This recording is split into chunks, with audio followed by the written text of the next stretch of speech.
ನಾನು ಆಗಲೇ ಹೇಳ್ದಂಗೆ ಮಾಸ್ ಲೀಡರ್ಶಿಪ್ ಅನ್ನೋದು ಅವರ ನಡವಳಿಕೆ, ಅವರ ಹೋರಾಟ ಹಾಗೂ ಜನರ ಮನಸ್ಸನ್ನು ಗೆಲ್ತ್ಕೊಡುವಂಥ ಆ ಶಕ್ತಿ ಕೆಲವು ಜನಕ್ಕಿರುತ್ತೆ.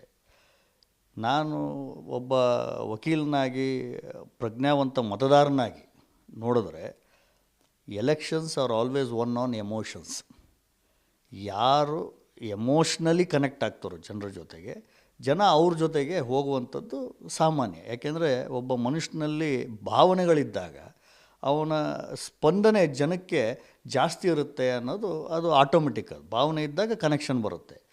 ಆ ವಿಚಾರದಲ್ಲಿ ಯಡಿಯೂರಪ್ಪನವರು ಪಕ್ಷಾತೀತವಾಗಿ, ಒಂದೇ ಪಕ್ಷಕ್ಕೆ ಅಂತಲ್ಲ, ಪಕ್ಷಾತೀತವಾಗಿ ಎಲ್ಲ ಪಕ್ಷದ ಯಾರೇ ಕಾರ್ಯಕರ್ತರಿರಲಿ, ಮುಖಂಡರಿರಲಿ ಅಥವಾ ಮತದಾರರಿರಲಿ, ಎಲ್ಲರನ್ನೂ ಗೆದ್ದುಕೊಂಡಂಥ ಒಬ್ಬ ವ್ಯಕ್ತಿ ಕರ್ನಾಟಕದಲ್ಲಿ ಇತ್ತೀಚಿನ ದಿನಮಾನಗಳಲ್ಲಿ ಅಂತಂದರೆ ಅದು ಯಡಿಯೂರಪ್ಪನವರು ಅಂತ ನಿಖರವಾಗಿ ಸ್ಪಷ್ಟವಾಗಿ ಹೇಳ್ಬೋದು.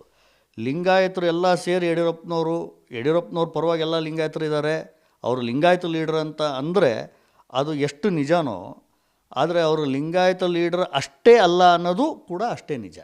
ನನ್ನ ದೃಷ್ಟಿಯಲ್ಲಿ ಅವರ ಎಲ್ಲ ಸಮಾಜದವ್ರಿಗೂ, ಮುಸ್ಲಿಂ ಬಾಂಧವರಿಗೂ ಕೂಡ, ಈಗ ಸಹಜವಾಗಿ ಅವರು ಬಿ ಜೆ ಪಿಲಿರೋದ್ರಿಂದ ಒಂದು ಗುಮಾನಿ, ಬಿ ಜೆ ಪಿ ಅವರು ಹಿಂದುತ್ವ ಪಾರ್ಟಿ, ಅವರು ಮುಸ್ಲಿಂ ವಿರೋಧಿಗಳು ಅನ್ನೋದು ಯಾವುದೇ ಹಣೆಪಟ್ಟಿ ಯಡಿಯೂರಪ್ಪನವ್ರಿಗೆ ಎಂದೂ ತಗಲಿಲ್ಲ. ಅಂದರೆ ಕಾನ್ಸ್ಟಿಟ್ಯೂಷನಲ್ ಪೊಸಿಷನಲ್ಲಿ ಕೂಡುವಂಥ ಯಾವುದೇ ವ್ಯಕ್ತಿಗೆ ಚೀಫ್ ಮಿನಿಸ್ಟರ್ ಆಗಬೇಕು ಅಂದರೆ ಎಲ್ಲ ಜನರನ್ನು ಸಮಾನತೆಯಲ್ಲಿ ನೋಡಬೇಕು. ಆ ವಿಚಾರದಲ್ಲಿ ಅವರಿಗೆ 10ಕ್ಕೆ 10, 100ಕ್ಕೆ 100 ಮಾರ್ಕ್ಸನ್ನು ಜನ ಕೊಟ್ಟರು ಅಂತ ನನ್ನ ಅಭಿಪ್ರಾಯ.